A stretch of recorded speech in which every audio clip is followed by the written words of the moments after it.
The Jurassic World franchise has brought to life some of the most iconic dinosaur species of all time. And I'm sure that we all have our favorites. Perhaps yours is the giant, yet gentle Brachiosaurus, and how its first appearance on screen will forever be hailed as one of the most awe-inspiring moments in cinema history. Or maybe it's the highly intelligent velociraptors, and the heart-racing suspense we all feel whenever they cleverly escape from their electrified enclosures. On this adventure, we're going to take a historical look at some of the film's most beloved dinosaurs by admiring the fossils they left behind and the wonder they bring to our imaginations.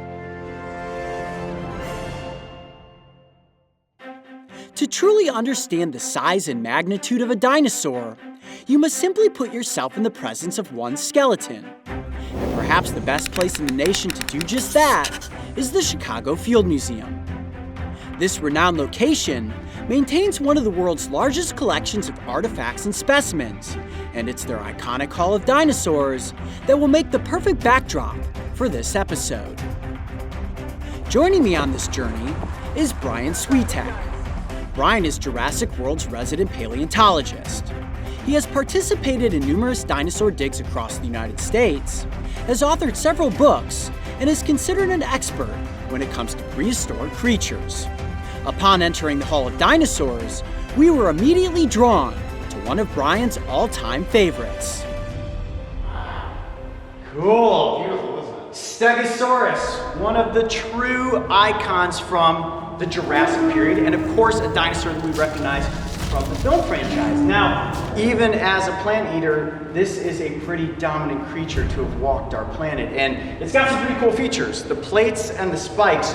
What are those plates for? Well, there's a lot of different ideas. So when it was first found, it was thought those plates laid flat over its back. That's why Stegosaurus means roofed lizard. Later, they found better specimens. Those plates are sticking straight up, so they rearranged those plates. But that only really deepened the mystery about what this animal was doing. So at first, it seemed that it was for thermoregulation, that Stegosaurus could turn its body towards the sun, heat up in the morning. If it got too hot, turn away from the sun, dump all that heat. Turns out that's probably not the case. It seems more for display. So this is for looking big, intimidating, maybe showing off to potential mates, trying to scare away rivals. So the mystery remains. Like, we know that they were for something, but the question is what? Now, during the Jurassic period, this dinosaur had potential predators like the Allosaurus, and if you were to defend yourself against an Allosaurus, obviously that tail would be the weapon of choice, right? Oh yeah, that's a pretty good way to do it. So you got those 4 spikes that have been covered with keratin in life. So it's the same stuff that covers your fingernails, or your fingernails are made of.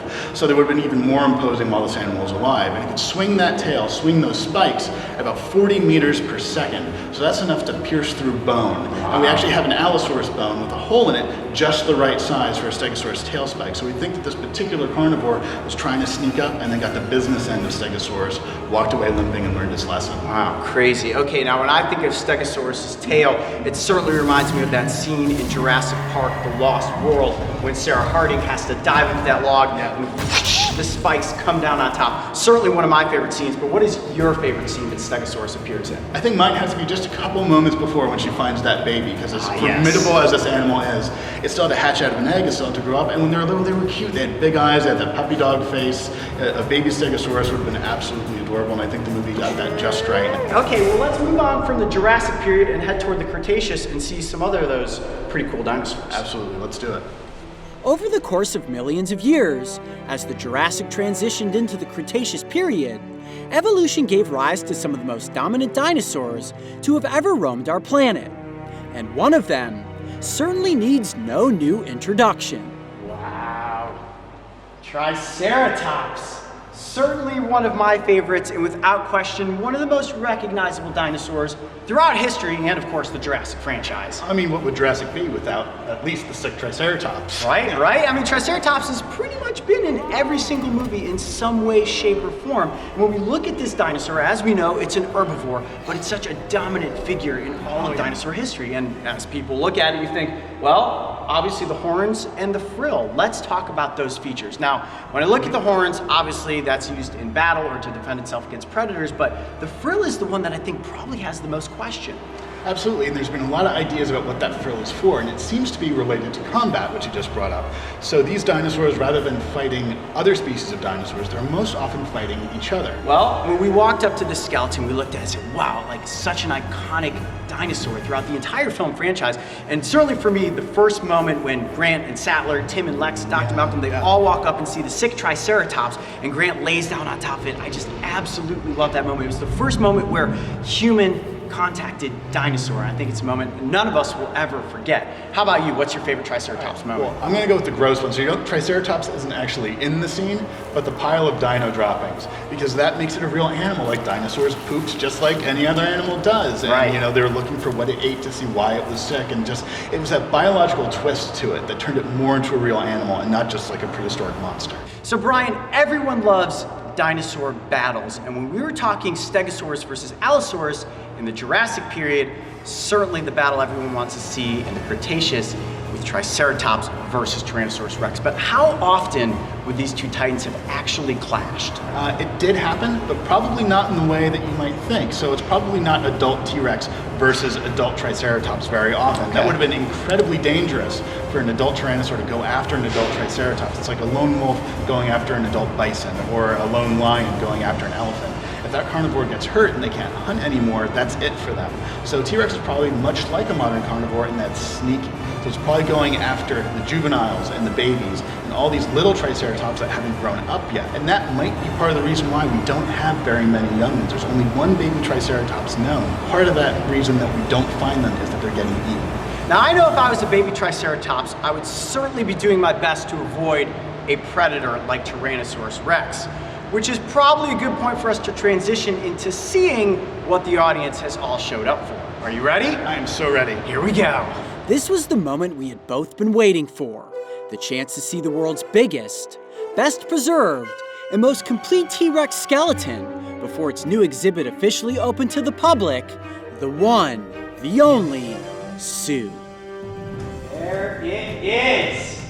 The most complete, the largest Tyrannosaurus Rex skeleton ever unearthed.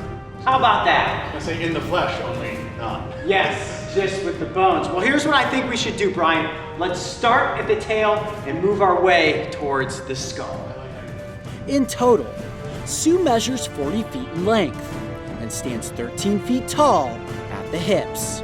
To walk alongside this skeleton is absolutely breathtaking, and it really brings into perspective just how big a predator like Tyrannosaurus Rex truly was.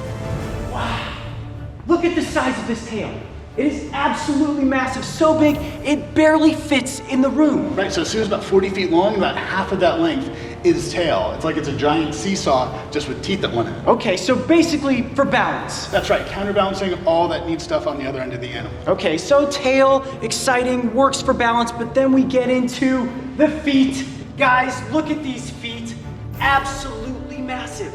Can you imagine getting stomped on by a T-Rex? I'd rather not, really. Was T-Rex really capable of moving 32 miles an hour?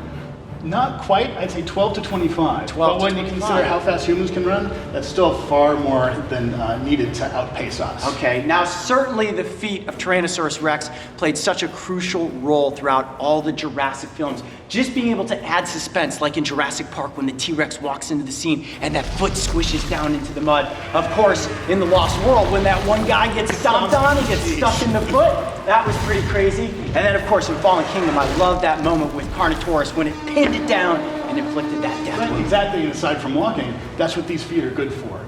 Think about birds today, how they use their feet. They do very much the same thing. You pin down with that foot, and then you put the jaws to work. Right. Sue is around 90% complete, containing 224 of the 321 known bones in a T-Rex skeleton, including the furcula, or wishbone, and the gastralia, which is a set of rib-like bones that are believed to have helped Sue breathe. Let's see what it's like to look down the snout of Tyrannosaurus Rex. So scary. And look at that skull. Well, look really dead on it, because T-Rex, one of the neat things about this skull, binocular vision. This was a dinosaur who could look directly at you, not from the side, but stare straight down. Right. Now, what about the theory of visual acuity being based on movement? So that was based upon frogs. Like if you sneak up on a frog, as I'm sure you're familiar with, Sure. they don't see you because they can't see behind them. Right. So because they use frog DNA in the films, that got transposed over to T-Rex. Ah. So if you were back in the Cretaceous period, 68 million years ago, just walking through the woods, having Yeah. a nice time, they would see you. So- And if you went stock still, they'd still see you and smell you as well. Okay, so that sense of smell, that moment, I love that moment. So much suspense in Jurassic Park when the T-Rex comes and just Dr. Grant's hat Head blows right off off. his head. So the T-Rex really would have been able to smell you in that moment. Oh, absolutely. That was T-Rex deciding not to have a snack. Ah, I see. Well, I guess it worked out pretty well for the film. But when you look at Sue, look at the structure of this skull. It's massive, and you can see how a human could easily fit right into the mouth of this dinosaur. Well, and that's just pulverizing bite forces. We're talking about 8,000 pounds of pressure. So almost if this animal stepped on you, that's the same amount of weight as it's putting behind those jaws. Okay, so if the stomp didn't kill you, the jaws would come in absolutely. and finish the job. When you stand beneath Sue and look up into that mouth filled with teeth, it's a horrifying thought to picture the skeleton fully fleshed out with muscle and skin. Well, Brian, thank you so much for leading us on this journey today where we looked at some of the icons from the Jurassic franchise, from Stegosaurus to Triceratops, and ultimately landing on the king of the dinosaurs, Tyrannosaurus Rex. I'm Coyote Peterson. Be brave. Stay wild. We'll see you on the next Jurassic World adventure. Sue is considered to be the crown jewel of the Field Museum's collections. And for myself, Bryan, and the Jurassic World Explorers, it was an honor to visit this exhibit before its opening, and it is now our incredible pleasure to announce that Sue's new exhibit will officially open to the public on Friday, December 21st.